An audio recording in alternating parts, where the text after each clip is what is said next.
सोनिया मुर्दाबाद मुर्दाबाद मुर्दाबाद। पंचायत में आपका स्वागत है। और आज भारतीय जनता पार्टी के तमाम कार्यकर्ताओं ने राहुल गांधी सोनिया गांधी का पुतला फूंका है। तमाम पीछे कार्यकर्ता आप देख सकते हैं, बड़ी संख्या में यहाँ कार्यकर्ता मौजूद है।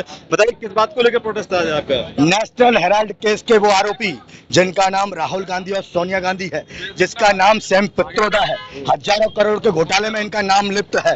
भैरों को सुनाने के लिए धमाके की जरूरत होती है, वही धमाका आज भारतीय जनता युवा मोर्चा आगरा महानगर के नेतृत्व में कार्यकर्ताओं ने कांग्रेस के कार्यालय पर राहुल सोनिया गांधी का पुतला फूंक कर किया है कि इन भैरों के कानों में आवाज आए और इनको पता चले कि देश के करोड़ों युवाओं का इन्होंने पैसा लूटने का काम किया है। नेशनल हेराल्ड घोटाला हो या कोयला घोटाला हो, 2G स्पेक्ट्रम घोटाला हो, बोफोर्स घोटाला हो, इन्हीं के परिवार का नाम आते हैं। और निश्चित तौर पर ये वो परिवार है जिसने अपने नाम का सहारा लेकर इस देश को गर्द में डालने का काम किया है। लेकिन अब ऐसा नहीं चलेगा। जनता की सरकार आज जनता के द्वार खड़ी है और इस सरकार के ईडी ने उनकी चार्जशीट दाखिल की है। नैतिकता के आधार पर इन्हें अपना इस्तीफा देना चाहिए। एक नारा लगा था कि देश के गद्दारों को गोली मारो, उस तरह टाइप का। देश के गद्दारों को जूते मारो सालों को।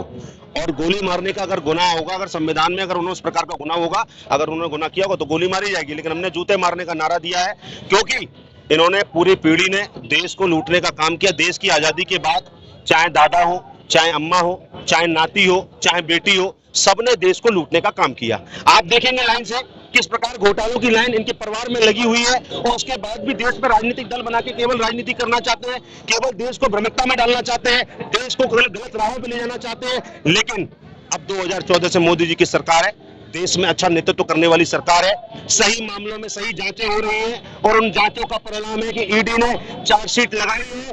2000 करोड़ का घोटाला राहुल गांधी की कंपनी यंग इंडिया ने बनाया था। यंग इंडिया बनाकर 50 लाख रुपए देकर 2000 करोड़ रुपए कमाने का काम किया सोनिया गांधी और राहुल गांधी ने। इन दोनों को अपना इस्तीफा दे देना चाहिए। कांग्रेस कार्यालय के बाहर ही क्यों? क्योंकि भारतीय जनता पार्टी का कार्यकर्ता सत्यता की लड़ाई लड़ता है, इसलिए कांग्रेस पार्टी कार्यालय की छाती पे राहुल गांधी सोनिया गांधी मुर्दाबाद के नारे लगा के उनका पुतला फूंकने का काम भारतीय जनता पार्टी युवा मोर्चा ने किया। ये बताइए, अगर बगल में कांग्रेस कार्यालय भी है, कुछ घटना हो जाती तो? घटना वहां होगी जब पार्टी के कार्यकर्ता समाप्त हो चुके हैं। सागरा के अंदर छोड़िए, पूरे प्रदेश और देश के अंदर कार्यकर्ता को मालूम है हमारे नेता चोर है। इनके कार्यालय पर एक कार्यकर्ता खड़ा नहीं होता, और अगर खड़ा भी होता तो उसको मालूम है कि देश की जनता के सामने क्या जवाब दूंगा। देश की जनता मुझसे पूछेगी। और अच्छे लोग आज उन लोगों का विरोध कर रहे हैं जो हमारे नेता हैं, और देख लेना आने वाले समय में वो लोग उस पार्टी को छोड़ देंगे। भाई, नेता जेल जाएंगे। कांग्रेस कार्यालय के बाहर ही फूंक दिया। अगर कांग्रेस के कार्यकर्ता भी आए थे तब तो स्थिति बड़ी खराब हो जाती।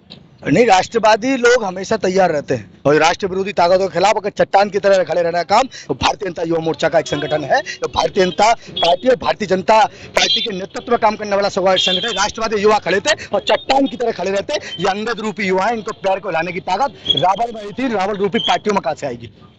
भारत माता की। तो कुल मिलाकर ये है कि भारतीय जनता पार्टी के कार्यकर्ता सोनिया गांधी, राहुल गांधी के पुतला फूंक कर अब वापस जा रहे हैं। बात जो भी हो, अपनी अपनी राजनीति, अपना अपना तरीका है।